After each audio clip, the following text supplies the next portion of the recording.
خب بیننده عزیز، تصاویر با هم تماشا کردیم. اینتر میلان توانست یوونتوس شکست بده 2-1. ایکاردی درخشش خوبی داشت. همچنان نتایج دیگر براتون میخوام. ناپولی 3-1 بولونیا را از پیشروی برداشت. آسی میلان هم 1-0 سمدوریا را شکست داد. فیورنتینا 1-0 آس روم شکست داد. در بخش آخر برنامه قرار دادیم براتون زندگی نامه نادیه ندیم، بازیکن مهاجر افغان که در تیم برای کشور دنمارک بازی میکنه و همچنان در دو لیگ معتبر کشور دنمارک هم بازی کرده. یک بازیش هم براتون در نظر گرفتیم که در این بازی هتریک کرده نادیه ندیم. تصاویر با هم تماشا کنیم. من هم از حضورتان مرخص میشم تا هفته بعدی که در خدمت شما عزیزان قرار میگیریم. بدرود. نادیه ندیم از کمپ مهاجرین تا تیم ملی بانوان دنمارک.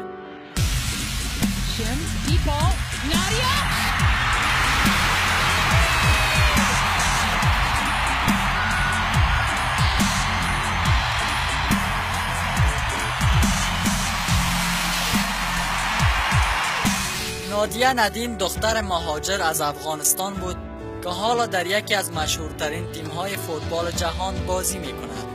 او در کودکی با خانواده‌اش به دنمارک مهاجر شد و به فوتبالیست مشهور مبدل گردید و حالا یک الگو برای دیگر زنان است.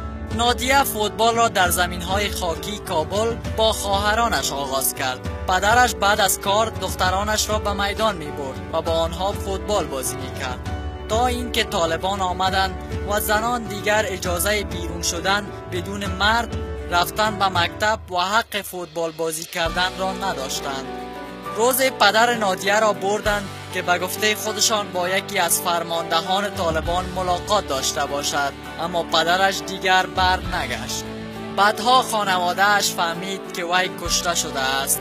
نادیه میگوید بیشتر خاطره هایی که از افغانستان دارم زیبا هستند، بجز آن شب پرغوغا که چنین اتفاقی افتاد و طالبان پدرم را بردند.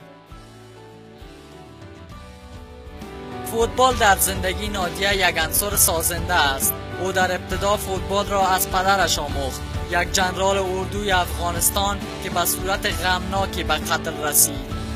بازی فوتبال با پدر بعدها وقتی که در اردوگاه پناهندگان در دنمارک بود برای او معنای خاصی پیدا کرد. رفته رفته او پیراهن تیم ملی فوتبال زنان دنمارک را پوشید. حالا زمان ساختن شخصیت ورزشی این زن افغان در تیم پورتلند آریگن آمریکا است، جایی که هزاران کیلومتر از افغانستان، جایی که برای اولین بار پا به توپ شد، فاصله دارد.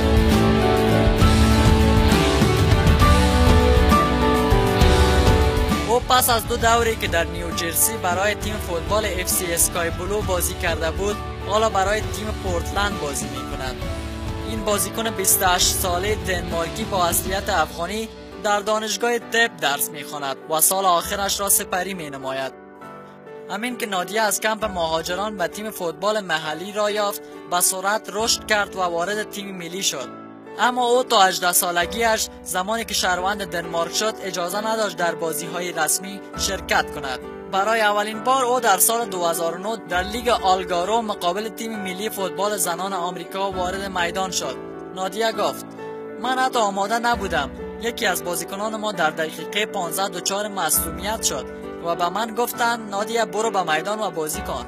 او در سال 2014 پس از 6 بازی برای اسکای بلو و تیم دنمارکی فورتونا پس از به ثمر رساندن 6 گل ملی و تیم آمریکایی پورتلند پیوست. Nadia Nadim gets loose, flashes it over the top and in. Nadia Nadim